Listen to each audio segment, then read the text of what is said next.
Unsure of your dream? Study abroad destination? Clear your doubts. Videsh Consult. Call 9676502888. Ladies and gentlemen, welcome to iDream media. నేను Priyadarshan. So ఈ మధ్య release trend బాగా నడుస్తుంది. Release cinema రికార్డులు కొల్లగొట్టడం చూసాం. And ఏంట్రా బాబు అన్ని సినిమాలు రిలీజ్ చేస్తున్నారు అనే వాదన కూడా విన్నాం. అయితే ఇప్పుడు May 18th 18 years కంప్లీట్ చేసుకున్న యమదొంగ సినిమా రిలీజ్ అవుతుందన్నమాట. మరి దీని ఇంపాక్ట్ బాక్స్ ఆఫీస్ మీద ఎలా ఉండబోతుందో ఈరోజు డిస్కస్ చేసుకుందాం. నాతో పాటు ఫిల్మ్ క్రిటిక్ శ్రీకాంత్ బాబు ఉన్నారు, మాట్లాడేద్దాం. Hi sir. హాయ్. సో ఏంటి, ఫస్ట్ ఆఫ్ ఆల్ రిలీజ్ మీరు 2 వాదనలు విన్నారు కదా. కొన్ని సినిమాలు ఏంట్రా ఈ సినిమా కూడా రిలీజ్ చేస్తారా అని విన్నాం. కొన్ని ఏమో ఒకప్పుడు జనాలు ఆదరించకపోయినా ఇప్పుడు రిలీజ్ అయ్యి రికార్డులు కొలగొట్టిన సినిమాలు కూడా ఉన్నాయి. అంటే ఒరిజినల్ కలెక్షన్స్ కంటే ఎక్కువ తెచ్చిన కలెక్షన్స్ కూడా ఉన్నాయి. మరి యమదొంగ ఇది రైట్ టైం అంటారా? దీని ఇంపాక్ట్ ఎలా ఉండబోతుంది అంటారు? డెఫినెట్గా యమదొంగ సినిమా పర్టికులర్గా మనం మాట్లాడుకుంటే మనం ఆ సినిమాకి ఉన్న క్రేజ్ కానివ్వండి, ఇది ముఖ్యంగా రాజమౌళి గారికి సంబంధించిన సినిమా అవటం వల్ల, ప్లస్ ఎన్టీఆర్ గారికి ఆ రోజు అది కంబ్యాక్ ఫిల్మ్ లాంటిది ముఖ్యంగా మాట్లాడుకుంటే. కొత్త look. So before Yamadonga, after Yamadonga అని ఎన్టీఆర్ గురించి చాలామంది మాట్లాడుకున్నారు. అందరం కూడా అంటే ఎన్టీఆర్ని అందరూ ఎలా చూడాలనుకున్నారో అది యమదొంగ సినిమాతో సాధ్యపడింది.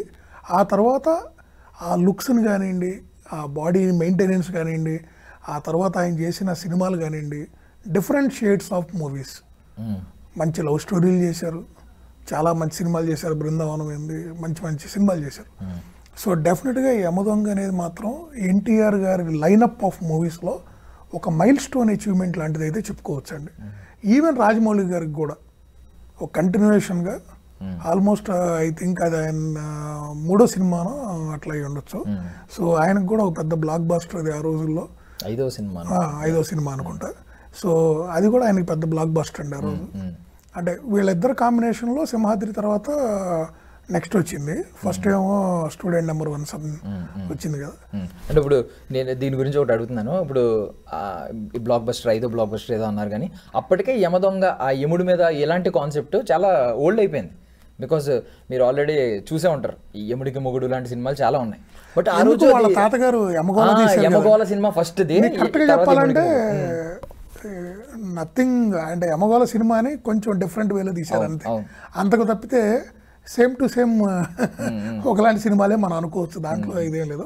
ఒకటండి ఆ రోజు మ్యాజిక్ చేస్తుందండి డెఫినెట్లీ. ఇప్పుడు ఈ జనరేషన్ లో ఎలా మ్యాజిక్ చేయబోతుంది అంటారు? బికాస్ ఇప్పుడు మైథాలజీ అంటే కొంచెం పిచ్చి కూడా ఉంది మనకి. మైథాలజీ ఈ సినిమా వచ్చి మీకు 2007లో అండి. అవునవును.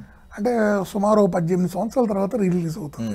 అంటే చాలా మంది ఈ సినిమాని అంటే థియరిటికల్ ఎక్స్పీరియన్స్ పొందినటువంటి జనరేషన్ పిల్లలు కానివ్వండి వాళ్ళందరూ ఉన్నారు. రెండోది ఫ్యాన్స్కి ఎప్పుడైనా ఒకటి గుర్తుపెండి, ఫ్యాన్స్కి వాళ్ళ హీరో చేసిన ఒక చిన్న యాడ్ కూడా ఆ పెద్ద స్క్రీన్ మీద వెండితెర మీద చూస్తే వాళ్ళకి వచ్చే సాటిస్ఫాక్షన్ వేరు. అందుట్లో మరీ ముఖ్యంగా ఈ సినిమా అయితే డెఫినెట్గా వాళ్ళు ఎంజాయ్ చేస్తారు, దాంట్లో ఎటువంటి సందేహం లేదు. ఎందుకంటే ఈ సినిమా గురించి మనం కేవలం ఒక ఎన్టీఆర్ గారి గురించే కదండి, మరీ ముఖ్యంగా మనం మాట్లాడుకోవాల్సింది మోహన్ బాబు గారు. అంటే ఇంకొక హీరో ఆయన. ఈ సినిమాకి నిజంగా చెప్పాలంటే 2 హీరోలు అనుకోవాలి. మోహన్ బాబు గారి నటన, ఆయన అసలు పలికిన సంభాషణలు కానివ్వండి, అటు ఎన్టీఆర్ గారి మధ్య మోహన్ బాబు గారి మధ్య వచ్చే అటువంటి ఆ కామెడీ ఏంటి, ఆ డైలాగ్ వారేంటి, ఎక్స్ట్రాడినరీగా పండింది. అంటే ఫీస్ట్ అనమాట జనాలకి. మీరు నమ్మరు, ఇంటర్వెల్ ముందు వచ్చే కొన్ని సీన్స్ తర్వాత థియేటర్లో ఆడియన్స్ నిలబడి సినిమా చూశారు ఆ రోజుల్లో. అంత ఇంపాక్ట్ ప్లే చేసిన సినిమా అది. అంటే ఊహకు అందని విధంగా, అంటే వాళ్ళిద్దరూ పోటాపోటీగా ఎప్పుడైనా అంతే కదా, విలన్ ఒక ఆపోజిషన్ క్యారెక్టర్ అనేది స్ట్రాంగ్గా ఉంటే ఇక్కడ హీరో క్యారెక్టర్ కూడా బాగా పండిద్ది. సో ఆ విషయంలో రాజమౌళి గారికి ఉన్నటువంటి టాలెంట్, అంటే ఆ హీరోలను కానీ విలన్స్ని కానివ్వండి ప్రాపర్గా ఆ క్యారెక్టర్ ఎస్టాబ్లిష్మెంట్ అనేది చాలా ఇంపార్టెంట్. దాంట్లో మాత్రం ఆయన విజయం సాధించారు. ముఖ్యంగా ఎన్టీఆర్ గారిని ప్రజెంట్ చేసిన విధానం, అంతకుముందు సినిమా అశోక్ వాటిలో ఎన్టీఆర్ గారిని చూసి వాళ్ళ ఫ్యాన్స్ కూడా కొంత నిరాశకులున్నారు. అలాంటిది ఒక న్యూ లుక్లో ఎన్టీఆర్ గారిని ప్రజెంట్ చేయటం, అది కూడా ఒక సోషియో ఫ్యాంటసీ సినిమా. ఆ మధ్యలో ఒక సాంగ్లో పెద్ద ఎన్టీఆర్ గారిని కూడా ఆ రోజున టెక్నాలజీలో కూడా కొంత వాడి ఆయనకి సంబంధించిన ఒక డ్యాన్స్ మూమెంట్ ఒక 2 స్టెప్స్ పెడతాం కానివ్వండి. అసలు ఆ సినిమాకి అన్ని కుదిరినాయండి కరెక్ట్గా. ఒక విందు భోజనం అంటారు చూసారా, అలా ఆ సినిమాలో ప్రతి క్యారెక్టర్ కూడా ఆ చిత్రగుప్తుడి క్యారెక్టర్ మన బ్రహ్మానందం గారు కానివ్వండి అన్నీ అద్భుతంగా పండినాయి. ఈ క్యారెక్టర్ బాగుంది ఇది బాగలేదని కాదండి. అటు ప్రియామణి గారికి కానీ మంచి క్యారెక్టర్ హీరోయిన్గా, తర్వాత మమతా మోహన్ దాస్కి కానీ అన్ని క్యారెక్టర్స్ కూడా చాలా అద్భుతంగా పండినాయి. పాటలు కానివ్వండి, కిరవాణి గారు కంపోజ్ చేసిన ప్రతి పాట కూడా చాలా బ్రహ్మాండంగా వచ్చింది. సోషియో ఫ్యాంటసీ సినిమాలు మాత్రం ఈరోజు మళ్ళీ కొత్తగా ఏదైనా ఒక సినిమా చేసినా కూడా ఆ ఫ్రెష్నెస్ కానివ్వండి, దాన్ని క్రియేట్ చేసే ఇంపాక్ట్ చాలా బాగుంటుందండి. దాంట్లో ఎటువంటి సందేహం లేదు. డెఫినెట్గా రిలీజ్ కూడా ఈ సినిమా ఒక పెద్ద బ్లాక్ బాస్టర్ అవుతుంది. కానీ ఇది లేదు. ఎందుకు చెప్తున్నానంటే ఆ రోజు మనకున్న థియేటర్స్, ఆ రోజు ఆ సినిమా రిలీజ్ అయిన స్క్రీన్స్, ఆ రోజు ఉన్న టికెట్ రేట్లతో పోలిస్తే ఈరోజు అన్నీ మారిపోయినాయి. ఈరోజు సినిమా రిలీజ్ అయ్యే థియేటర్స్ కానివ్వండి. ఇంకో విషయం మీకు తెలిసే ఉంటుంది. ఆ రోజు ఫస్ట్ వీక్ సినిమా రిలీజ్ అయిన థియేటర్స్ సెకండ్ వీక్కి ఆల్మోస్ట్ అంటే ఫస్ట్ వీక్ ఫర్ ఎగ్జాంపుల్ ఒక 300 థియేటర్ల సినిమా రిలీజ్ అయితే రెండో వారం 450 థియేటర్లకు వెళ్ళినాయి. అంటే 100 నుంచి 150% పెరిగిపోయింది థియేటర్స్. అంటే సినిమాకి వచ్చిన బజ్ అలాంటిది. కొంతమంది నా మిత్రులు అయితే మొన్న కూడా ఈ సినిమా డిస్కషన్ వచ్చినప్పుడు వాళ్ళు అన్నారు, ఒక ఎన్టీఆర్ ఏదో నేను ఫ్యాన్సా, లేకపోతే నేను బాలకృష్ణ, లేకపోతే నేను చిరంజీవి, నేను మహేష్ బాబు అని కాదులే, కానీ ఫ్యామిలీతో చూసే మంచి సినిమా, చక్కగా ఉంటుంది, మంచి కామెడీ, బాగా తీశాడు రాజమౌళి, నిజంగా అసలు మోహన్ బాబు గారు నటన కూడా చాలా అద్భుతంగా ఉంది. అంటే అందరూ the way they are receiving ఏదో ఒక హీరోకి సంబంధించిన సినిమా అనుకోవట్లేదండి, అందరూ చూడదగిన సినిమా అనుకుంటున్నారు. ఆ సినిమాకి ప్లస్ అదేనండి. ఫ్యామిలీస్తో వెళ్ళారండి. ఆ రోజుల్లోనే 1-2 సార్లు థియేటర్కి పోయి చూశారండి, ఫ్యామిలీస్ వెళ్ళి. ఆ సినిమాకి ఆ రోజు పెద్ద హిట్. ఆ రోజు నాకు తెలిసి ఒక 2 years పాటు అంత పెద్ద హిట్ సినిమా లేదు మళ్ళీ ఇండస్ట్రీలో. అలాంటి రికార్డ్స్ క్రియేట్ చేసింది మూవీ. సార్ అంటే ఇప్పుడు ఏ పోర్షన్లో ఎక్కువ ఎంజాయ్ చేస్తారు అనేది టాపిక్ వచ్చింది దీనిలోంచి. ఇప్పుడు అంటే మీరు ఒకటి అన్నారు, even junior NTR senior NTR కూడా ఒకేసారి స్క్రీన్ మీద కనిపిస్తారు. నాకు తెలిసి బ్లాస్ట్ అయిపోద్ది ఆ టైంలో. అంటే మిగిలిన ఏరియాలు కూడా చూసుకుంటే యూనిక్నెస్ గురించి మాట్లాడుకోవాలండి. ఒకేసారి ఇద్దరు యముళ్ళు అంటే ఇద్దరు కూడా ఒక లెజెండ్ యాక్టర్స్, ఇద్దరు కూడా ఒక లెజెండ్ కాకపోయినా ఒక స్టార్ యాక్టర్స్ ఇద్దరు ఒకేసారి ఇద్దరు యముళ్ళుగా గతంలో ఎప్పుడైనా జరిగిందండి ఇలాగా ఏదన్నా సినిమాలో ఇద్దరు యముళ్ళు ఒకేసారి? పౌరాణిక సినిమాలు ఇంతకుముందు రామారావు గారు చేసినట్లు 1-2 సినిమాల్లో ఇలాంటివి వచ్చినాయని వినటం జరిగింది, అలాంటి సీను. కానీ ఇక్కడ గమనిస్తే అసలు జూనియర్ ఎన్టీఆర్ కాదు అక్కడ, అసలు సీనియర్ ఎన్టీఆర్ గారు కనపడ్డారు ఆ పాత్రలో, ఆ వేషధారణలో. ఒక్కసారి ఎన్టీఆర్ స్క్రీన్ మీదకి రాగానే అసలు థియేటర్లో క్రౌడ్ అయితే అసలు ఆ గూస్ బంప్స్ అండి. అలాంటి సీన్స్ 2007లోనే తీశారంటే అర్థం చేసుకోండి అంటే ఎలాంటి వైబ్స్ క్రియేట్ చేసిందో ఈ సినిమా. మరీ ముఖ్యంగా మోహన్ బాబు గారు అయితే నేను చెప్తున్నా కదండి, మోహన్ బాబు గారు ఈజ్ డైరెక్టర్స్ హీరో. డైరెక్టర్స్ ఆయన్ని ఎన్ని విధాలుగా వాడుకోవచ్చో ఈ సినిమా చూసిన తర్వాత నాకు తెలిసి ఈ రిలీజ్ అయిన తర్వాత కూడా ఈ సినిమాని మళ్ళీ ఇంకోసారి కనుక ఈ టాప్ 10 డైరెక్టర్స్ కనుక ఆ సినిమాలో ఆయన క్యారెక్టరైజేషన్ చూస్తే డెఫినెట్గా ఆయన మళ్ళీ ప్రాపర్గా మంచి క్యారెక్టర్ల సినిమాలో వాడుకుంటారు. అంత multi talented hero Mohan Babu గారు. అసలు ఆయన మధ్య ఎన్టీఆర్ మధ్య వచ్చే సన్నివేశాలు ఉంటాయండి, అబ్బా అసలు ప్రతి ప్రేక్షకుడు ఎంజాయ్ చేస్తాడు. పిల్లలు కాదు కదా, పెద్దవాళ్ళు కాదు కదా, అందరూ ఎంజాయ్ చేస్తారు. అంత బ్యూటిఫుల్గా తీశారు. ఆ కామెడీ కానివ్వండి, వాళ్ళ మధ్య ఒక సీరియస్నెస్సే కాదు, ఆ కామెడీ క్రియేట్ చేసిన విధానం. సో ఇప్పుడు మళ్ళీ మోహన్ బాబు గారు అంటే బుజ్జిగడ్ సినిమాలో ఒకటి ప్రభాస్తో మంచి ట్రాక్ ఉంటుంది, ఇప్పుడు ఇందులో కూడా మంచి ట్రాక్ ఉంటుంది. సో ఇలాంటి రోల్స్ చేస్తే మంచిది అంటారా ఇకపై మోహన్ బాబు గారు? డెఫినెట్గా అండి. ఆయన ఏ పాత్రలో అయినా కూడా పరకాయ ప్రవేశం చేయగలిగిన నటుడు అండి. ఆయన మల్టీ టాలెంటెడ్ నటుడు అండి. మోహన్ బాబు గారు విలన్గా స్టార్ట్ అయ్యాడు ఆయన కెరియర్. విలను కామెడీ రోల్స్తో స్టార్ట్ అయ్యాడు, ఆ తర్వాత హీరో అయ్యారు. ఎంత కష్టపడి మరి ఆయన ఎంత మలుచుకుంటూ ఆ స్థాయికి వెళ్ళారు.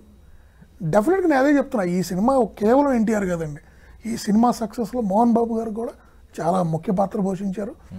డెఫినెట్గా నేను మళ్ళీ చెప్తున్నాను, మోహన్ బాబు గారికి ప్రాపర్గా గనక డైరెక్టర్స్ మంచి రోల్స్ రాసుకుంటే మాత్రం ఆయనకి ఒక రోల్లో మీరు ఏదైతే ఎక్స్పెక్ట్ చేసి మీరు రాసుకున్నారో దానికి 2 న్యాయం చేయగలడు ఆయన.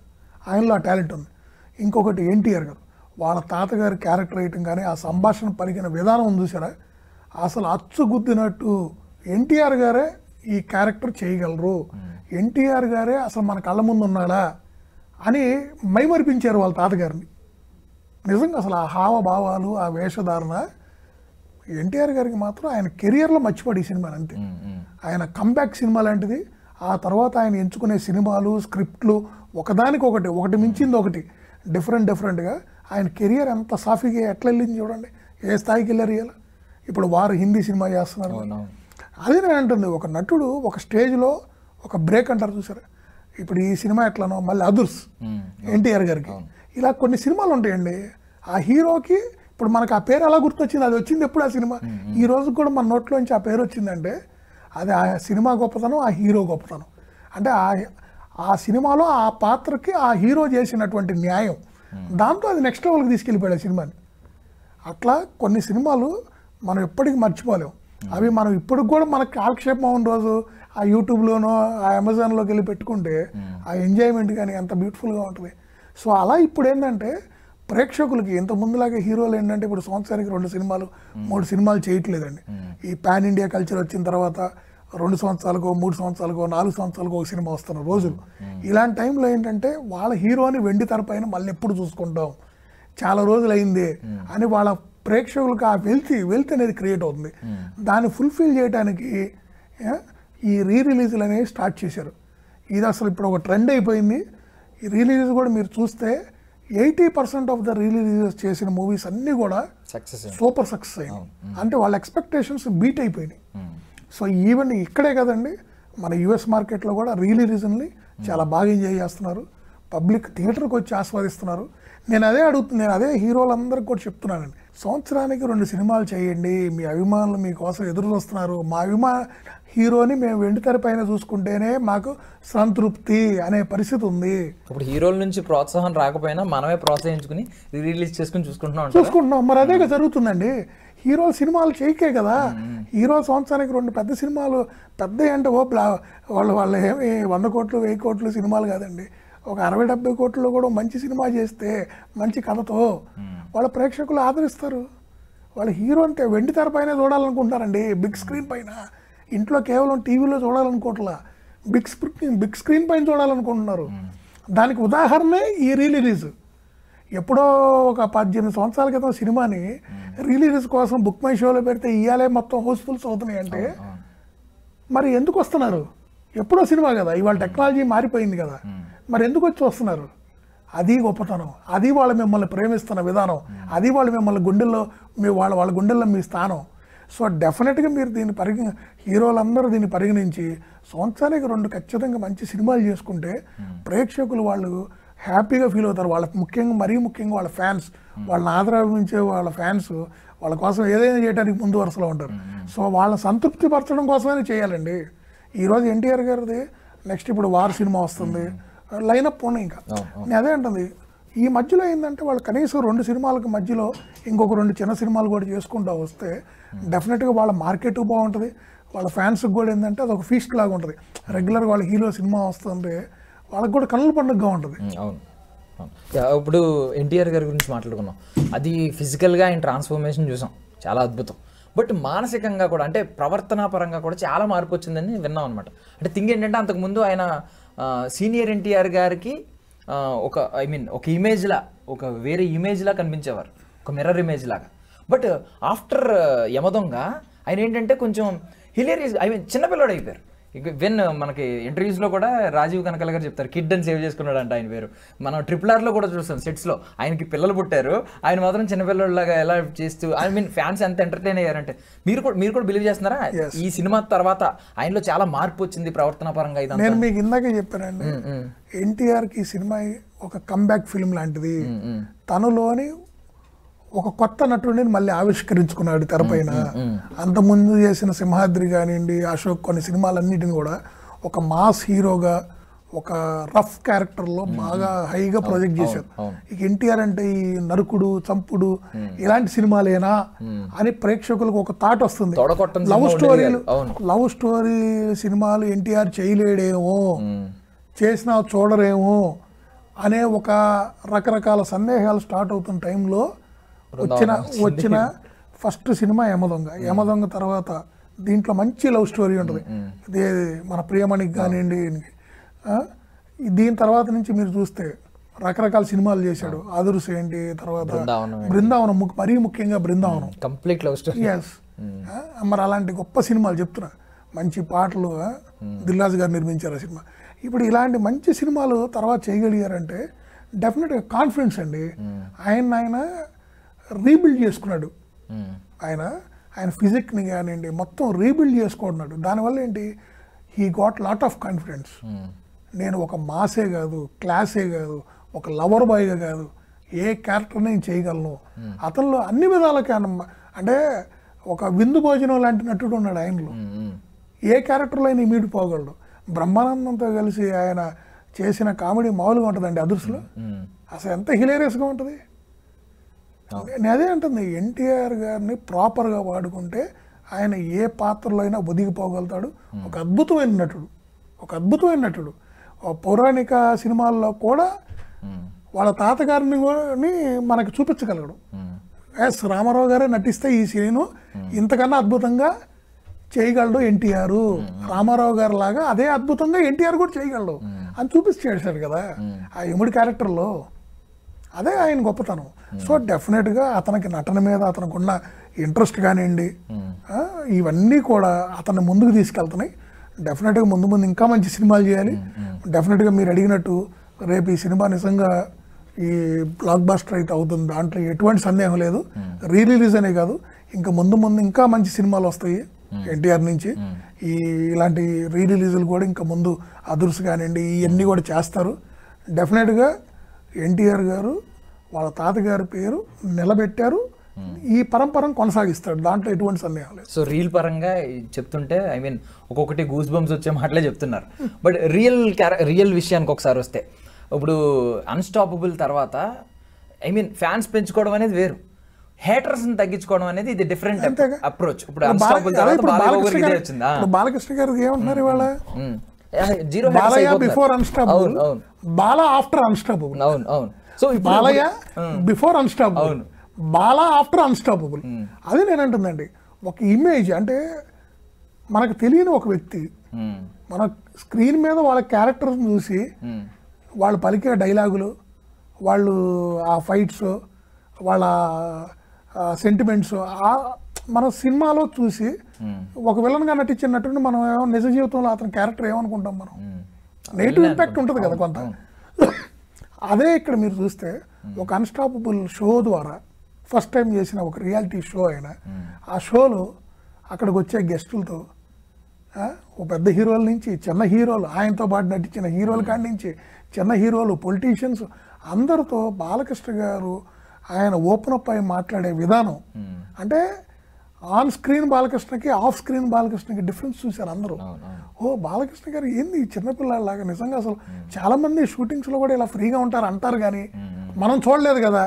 మనం తెరపైన ఆయనకి తెరపైన బాలకృష్ణ గారికి ఏంటి పవర్ఫుల్ క్యారెక్టర్ ఇవ్వాలి, ఇలాంటి క్యారెక్టర్స్ ఇస్తే మనం చూసేవాళ్ళం కాదు కదా అన్న ఆ ఫ్యాన్స్ ఆ ఇమేజ్ ఏదైతే ఉందో దాన్ని చూసి వాళ్ళ నిజ జీవితంలో ఆయన అన్స్టాపబుల్ షోలో ఆయన ఆ సంభాషణలు, వాళ్ళతో అక్కడ ఆడిచ్చే ఆటలు కానీ ఆ మాటలు కానీ అవన్నీ చూసి బాలకృష్ణ గారికి ఫ్యాన్సే కాదండి, ఆయన పర్సనల్గా ఉన్న ఫ్యాన్స్, వాళ్ళ నాన్నగారి నుంచి వచ్చినటువంటి అభిమానులు కాకుండా ఇతర హీరోల ఫ్యాన్స్ జై బాలయ్య అంటున్నారు, అందరూ జై బాలయ్య అంటున్నారు, మా బాలయ్య అంటున్నారు. ఈ రోజు ఆయన మార్కెట్ ఎక్కడికో వెళ్ళిపోయిందండి. బాలకృష్ణ గారి సినిమా ఈ రోజు ప్రతి సినిమా 100 కోట్లు ఆడుతుంది. మొన్న వచ్చిన సినిమా డాకు మహారాజ్ ఆల్మోస్ట్ 160 కోట్లు ఏం చేసింది. మరి ఇదంతా కేవలం బాలయ్య అభిమానులు చూస్తేనే కాదు కదా, అందరూ చూస్తున్నారు. అసలు అన్స్టాపబుల్ షో పిల్లలతో సహా పెద్దలేంది అందరూ ఎంజాయ్ చేస్తున్నారు. నిజంగా అదే నేను అంటుందండి, ఒక ఇదే మార్పు అండి మనం ముందే చూసాం. అంటే ఎలా అంటున్నానంటే, మీరు అశోక్ వరకు చూసుకోండి, అశోక్ కదా యమదొంగకు ముందు, అశోక్ వరకు కూడా మనం ఎన్టీఆర్ గారు ఇతర హీరోలతో కొలాబరేట్ అయినట్టు, మాట్లాడుతున్నట్లు, కలిసినట్లు ఎక్కడ వచ్చేది కాదు. బట్ ఈ యమదొంగ నుంచి చూసుకుంటే మీరు చరణ్ని బ్రో అంటున్నారు, బన్నీని బావా అంటున్నారు, మహేష్ని అన్న అంటారు, మళ్ళీనేమో ఇక్కడ పవన్ కళ్యాణ్ గారితో కలుస్తారు సెట్స్ లో, ఈ అందరు హీరోలతో కలుస్తున్నారు. ఆయనకున్న సత్సంబంధాలు ఎలా ఉన్నాయంటే అందరికీ మనోడు, ఎన్టీఆర్ అంటే మనోడు. దీని తర్వాత అంతకుముందు ఇమేజ్ పక్కన పెడితే, అంతకుముందు మాస్ ఇమేజ్ పక్కన పెడితే, ఈ ఇమేజ్ వచ్చినప్పటి నుంచి ఆయన మంచితనం బయటపడినప్పటి నుంచి ఇండియాస్ బెస్ట్ యాక్టర్ అని కూడా అంటున్నారు. డెఫినెట్గా అండి. నేను అదే అంటుందండి, ఒక హీరో ఎప్పుడైనా ఒక చట్టంలో ఉండకూడదు. He should be open for all. ఏ హీరోతో కలిసి మల్టీ స్టారరైజ్ చేయడానికి సిద్ధంగా ఉండాలి. ఏ హీరోతో కలిసి ఆ సినిమాలో క్యామియో చేయడానికైనా కూడా ఇష్టపడాలి. ప్రతి హీరో సినిమా ఒక షూటింగ్ ఓపెనింగ్ పిలిచారు, వెళ్ళాలి, కలవాలి, ఫంక్షన్స్లో కలవాలి, వాళ్ళ మధ్య ఒక మంచి కోఆర్డినేషన్ ఉండాలి. అప్పుడు వాళ్ళు షేర్ చేసుకున్న థాట్స్ కూడా ఇండస్ట్రీకి మంచి చేకూరుస్తాయి. ఇండస్ట్రీలో కూడా కొత్త నటులకు కూడా వీళ్ళని చూసి కొత్తగా వచ్చే నటులకు కూడా మార్గదర్శకులు అవుతారు వీళ్ళు. ఎప్పుడైనా హీరోలందరూ కలిసి చక్కగా మాట్లాడుకొని వాళ్ళు సినిమాలు కూడా ప్లాన్ చేసుకొని ఒకళ్ళ సినిమా మీద ఒకళ్ళు పోటీగా వెళ్లకుండా ఒక వారం 10 రోజులు వాళ్ళే గ్యాప్స్ క్రియేట్ చేసుకొని చక్కగా ఇదిగో నేను మార్చిలో రిలీజ్ ప్లాన్ చేసుకున్నా, మీరు ఏప్రిల్లో, వాళ్ళు ఎప్పుడైతే మాట్లాడుకుంటారో ఇండస్ట్రీ బాగుంటుంది, నిర్మాత బాగుంటాడు, ఎగ్జిబిటర్ అంటే అట్ ద ఎండ్ మన సినిమా చూసే థియేటర్లో ఎగ్జిబిటర్ బాగుంటాడు, డిస్ట్రిబ్యూటర్ బాగుంటాడు. ఇండస్ట్రీ అంటే ప్రతి లెగ్లో కూడా డబ్బులతో కూడుకున్న వ్యవహారం అండి. ప్రతి ఒక్కళ్ళకి వాళ్ళు పెట్టిన రూపాయికి ఇంకో పావలా వచ్చి అది బాగున్నప్పుడే ఇండస్ట్రీ మనుగడ కూడా బాగుంటుంది. హీరోలు సినిమా ఎప్పుడు వస్తుందా, ఎప్పుడు థియేటర్ నిండా ప్రేక్షకులు వస్తారా, ఎప్పుడు ఇక్కడ కన్నుల పండుగగా ఉంటుందని ఒక ఎగ్జిబ్యూటర్ ఎదురు చూస్తూ ఉంటాడు. సో డెఫినెట్గా హీరోలు ముందు కనీసం సంవత్సరానికి 2 సినిమాలు చేయాలండి పెద్ద హీరోలు. ఎందుకంటే థియేటర్లు వెలవెలబోతున్నాయండి. వాళ్ళ సినిమా వచ్చిన 10 రోజులు వారం రోజులు బాగుంటుంది, తర్వాత ఏంటంటే సింగిల్ స్క్రీన్స్ వాళ్ళు చాలా ఇబ్బందులు పడుతున్నారు. డెఫినెట్గా ప్రతి హీరో కూడా సంవత్సరానికి 2 సినిమాలు చేసి ముఖ్యంగా వాళ్ళ అభిమానుల కోసం చేయాలి.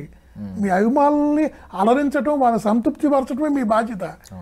వాళ్ళు ఎప్పుడు చూస్తున్నారు, మీరు సంవత్సరానికి 10 సినిమాలు చేసినా కూడా they are ready to see. మీకోసం వాళ్ళు 1000 రూపాయలు కాదు 2000 రూపాయలు టికెట్ పెట్టినా కూడా వాళ్ళు వచ్చి చూస్తున్నారు. అది మీ మీద ఉన్నటువంటి ప్రేమ అది. సో డెఫినెట్గా ప్రేమకు హద్దులు ఉండవు. సో రిలీజ్ చేసినా కూడా మీ పాత సినిమాలు రిలీజ్ చేసినా కూడా ఆల్ షోస్ హౌస్ఫుల్ చేసి వాళ్ళు చూస్తున్నారు కాబట్టి వాళ్ళని ఇంకా మీరు అలరించాలి. సో ఖచ్చితంగా వరుసగా సినిమాలు చేయాలి, ఒకరి తర్వాత ఒకటి లైన్అప్ చేసుకొని సంవత్సరానికి 2 సినిమాలు బాధ్యతగా కనుక చేస్తే ప్రతి హీరో ఫ్యాన్స్ చాలా సంతృప్తిగా ఉంటారు. అది ఇండస్ట్రీ కూడా బాగుంటుందండి. ఇప్పుడు ఒక నిర్మాత ఉన్నారు, ఒక సినిమా నిర్మిస్తారు, అందరూ ఈ సినిమా హిట్ అవ్వాలని కోరుకొని నిర్మిస్తారు, కథను నమ్మి ఒక సినిమా బాల్తో కొట్టచ్చు. ఆ నిర్మాతకి వెంటనే బ్యాకప్ ఇంకో సినిమా ఇమీడియట్గా కనుక చేయగలిగితే ఆ నిర్మాత నిలబడతాడు, ఇండస్ట్రీ పచ్చగా ఉంటుంది. సో ఇది చాలా ఇంపార్టెంట్. అదే అండి. అంటే ఇప్పుడు సాంగ్స్ గురించి మాట్లాడతాను.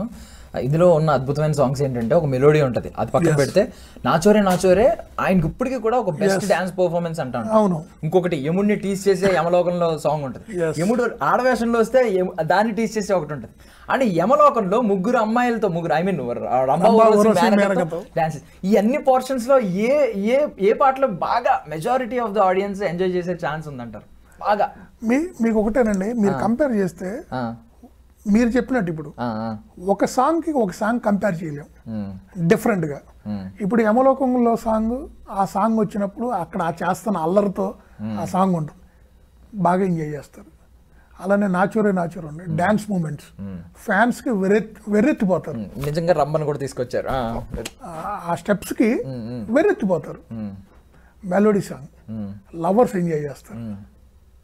ఇట్లా ప్రతిదండి. మనం అదే ఒక సినిమాలో విందు భోజనం ఇందాక చెప్పాక మీకు విస్తరాగేసి అన్నం, పప్పు, నెయ్యి, పచ్చడి, మంచి ఫ్రైలు, సాంబార్లు ఇవన్నీ కలిపితే విందు భోజనం అని మనం ఎలా అంటామో అలాంటి సినిమా అది.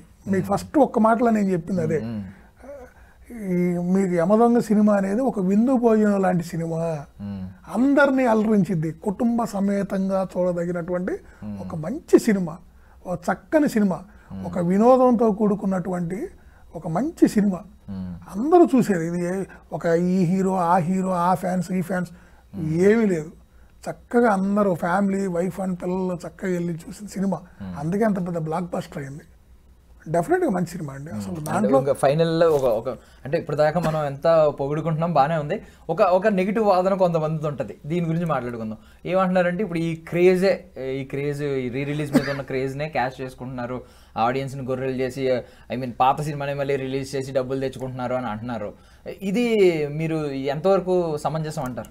మరి హీరోలు సంవత్సరానికి 2 సినిమాలు చేస్తే ఈ వాదనకి ఫుల్ స్టాప్ పెట్టినట్టే. ఇలాంటి వాదనలకి నెగిటివ్ కామెంట్స్ ఫుల్ స్టాప్ పెట్టాలంటే హీరోలు సంవత్సరానికి 2 సినిమాలు చేయాలి. ఇందాక నేను చెప్పింది మీకు అదే.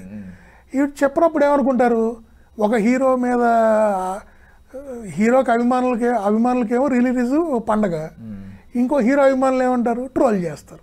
ఇది సహజం. ఇలాంటి ట్రోల్స్కి సమాధానమే ప్రతి హీరో బాధ్యతగా 2 సినిమాలు చేసుకోవడం. సినిమాలు లేకే రిలీజ్ చేస్తున్నారు అంటున్నారు. అదే మీరు సినిమాలు చేశారనుకోండి, ఈ వాదనకి చెక్ పెట్టినట్టేగా. సో డెఫినెట్గా ట్రోల్స్ను పట్టించుకోకుండా దీనిలో రికార్డులు కూడా ఉన్నాయి. ఒకటి అంటే ఆల్రెడీ ఖుషి ఎంతని, మురారి ఎంతని, బిజినెస్ మ్యాన్ ఎంతని, ఇప్పుడు అదేనండి. ఇప్పుడు ఇంతకు ముందు ఇలా మాట్లాడుకునేవాళ్ళు, మా హీరో సినిమా లాస్ట్ సినిమా ఎంత చేసింది, నెక్స్ట్ సినిమా ఎంత చేసింది, లేదా మా హీరో తర్వాత వచ్చిన మీ హీరో సినిమా ఎంత చేసింది, ఇలా మాట్లాడుకున్నారు. ఇప్పుడు అది పక్కన పెట్టి రిలీజ్ సినిమాలు ఎంత చేస్తున్నాయి మాట్లాడుకుంటున్నారు. అలాంటి విపత్కర పరిస్థితి ఎందుకు వచ్చింది? ఇలాంటి పరిస్థితి రాకూడదు. ఇది విపత్కర పరిస్థితి ఎందుకు వస్తుంది? సినిమాలు లేక 2-3 సంవత్సరాలకి 4 సంవత్సరాల పాన్ ఇండియా సినిమాని ఒకటి వస్తే మిగతా టైంలో ఈ హీరోలు వాళ్ళ ఫ్యాన్స్ వాళ్ళకి ఏముంది, వాళ్ళకి ఎంజాయ్మెంట్ ఏముంది, వాళ్ళకి డిస్కషన్స్ ఏమున్నాయి? అందుకని ప్రతిదీ డిస్కషన్ అయిపోతుంది. ఇవాళ ఎప్పుడో 2008 సినిమా మీద కూడా హీరో రిలీజ్ చేస్తే ఎంత వస్తుంది, మా హీరో రిలీజ్ చేసాం ఎంత వచ్చింది, మీరు అంత వచ్చిద్దా రాదా, ఇవే discussions. Okay, super super. So thank you so much అండి for your valuable time. Thank you. That's all for now. This is Darshan signing of.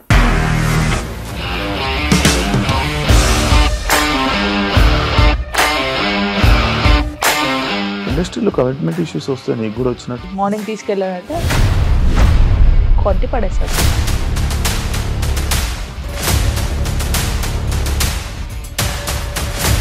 ఒక్కళ్ళు కూడా చూడలేదు ఈ సినిమా అని చెప్పడానికి కూడా చాలా ధైర్యం కావాలి. అది నిజం కదా, దాంట్లో ధైర్యం ఏంటి? నెక్స్ట్ డే ప్లేట్ మార్చేస్తే తప్పు కదా. As of now we are comfortable this అని నేను అనుకుంటున్నాను. రష్మిక గారిది మీది ఒకే ఊరంట కదా? నీకు కోపం వచ్చిందంటే బాగా తిట్టేత్తరా? తిట్టేద్దామండి. నిజంగా గేమ్ ని ఎలా చేంజ్ చేయగలిగారు? ఏపీఎస్ఎఫ్సి వాళ్ళకి 6 నెలల్లో నేను 6 లక్షలు కట్టా. బిజినెస్ చేయాలనుకుంటే it is as difficult as riding a tiger.